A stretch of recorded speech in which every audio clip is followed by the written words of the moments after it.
இந்தியாவில் ஆண்டுதோறும் சுமார் 4 லட்சம் குழந்தைகள் போலியோவினால் பாதிக்கப்பட்ட ஒரு காலம் இருந்தது. இது ஒன்றும் மிக பழைய கதை அல்ல. 1970, 80 மற்றும் 90களின் இந்தியாவின் நிலை இது. அப்போது போலியோ என்பது நாட்டின் மிகப்பெரிய அச்சங்களில் ஒன்றாக இருந்தது. ஒவ்வொரு ஆண்டும் 2 முதல் 4 லட்சம் குழந்தைகள் இந்த நோயால் முடக்கப்பட்டனர். ஆனால் பிரச்சனை நோயோடு மட்டும் நின்றுவிடவில்லை. விழிப்புணர்வு இல்லாமையும் ஒரு முக்கிய காரணமாக இருந்தது. இந்த போலியோ கிருமி எப்படி பரவுகிறது என்பது கூட மக்களுக்கு தெரிந்திருக்கவில்லை. தூய்மையின்மை, போதிய சுகாதார வசதிகள் இல்லாமை மற்றும் சமூகத்தில் ஆழமாக வேரூன்றி இருந்த பயம் மற்றும் மூட நம்பிக்கைகள் பெரும் சவாலாக இருந்தன. பலருக்கு தடுப்பூசிகள் மீது நம்பிக்கையே இல்லை. இதன் விளைவாக போலியோ படிப்படியாக இந்தியாவின் மிக மோசமான பொது சுகாதார நெருக்கடிகளில் ஒன்றாக மாறியது. படிப்படியாக நிலைமை மாறத் தொடங்கியது. ஆனால் இந்த மாற்றம் ஒரே இரவில் நடந்துவிடவில்லை. இது ஒரு நீண்டகால போராட்டம் மற்றும் இடைவிடாத முயற்சியின் பலன். 1995ஆம் ஆண்டில் நாடு முழுவதும் பல்ஸ் போலியோ என்னும் போலியோ தடுப்பு சொட்டு மருந்து முகாம் திட்டம் தொடங்கப்பட்டது. தேசிய நோய் தடுப்பு தினங்களில் நாடு தழுவிய பிரச்சாரங்கள் மேற்கொள்ளப்பட்டன. தொடர்வண்டி நிலையங்கள், பேருந்து நிலையங்கள் முதல் குடிசை பகுதிகள், குக்கிராமங்கள் மற்றும் தேசிய நெடுஞ்சாலைகள் என எந்த ஒரு பொது இடமும் விடுபடவில்லை.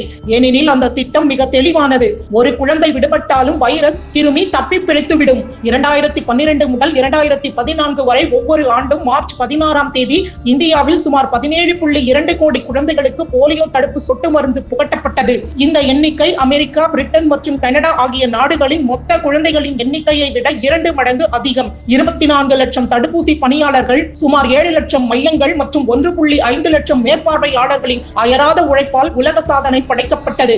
இந்த பிரச்சாரம் சுமார் 3,94,000 குழந்தைகளின் வாழ்வை காப்பாற்றியது.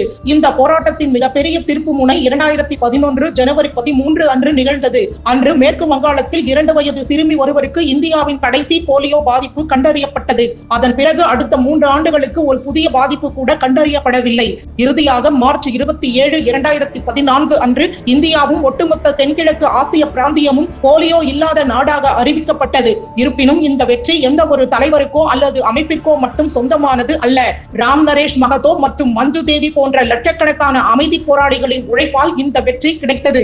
பீகாரை சேர்ந்த ராம் நரேஷ் மகதோ அவரே ஒரு போலியோவினால் பாதிக்கப்பட்டவர் என்றாலும் கிராமம் கிராமமாக சென்று ஒரு முழுமையான வாழ்நாளுக்கு 2 சொட்டு மருந்து என்ற செய்தியை மக்களிடம் போலியோ நோய் தடுப்பு மற்றும் சொட்டு மருந்து ஆதரவு விழிப்புணர்வாக கொண்டு சேர்த்தார். இந்த போராட்டத்தில் அவருக்கு துணையாக அவரது மகள் மஞ்சு தேவியும் இருந்தார். இன்று இந்தியா போலியோ இல்லாத நாடு. ஆனால் பாகிஸ்தான் மற்றும் ஆப்கானிஸ்தானில் இன்றும் போலியோ பாதிப்புகள் உள்ளன. அதனால்தான் உலக சுகாதார நிறுவனம் WHO இன்னும் அந்த நாடுகளை போலியோ இல்லாத நாடுகளாக அறிவிக்கவில்லை. இந்தியாவின் இந்த வெற்றி பெரும் பெருமைக்குரிய விஷயம் மட்டும் அல்ல. இவ்வளவு பெரிய போரில் வென்ற பிறகும் நாம் எவ்வளவு விழிப்புணர்வுடன் இருக்க வேண்டும் என்பதை இது நமக்கு நினைவூட்டுகிறது.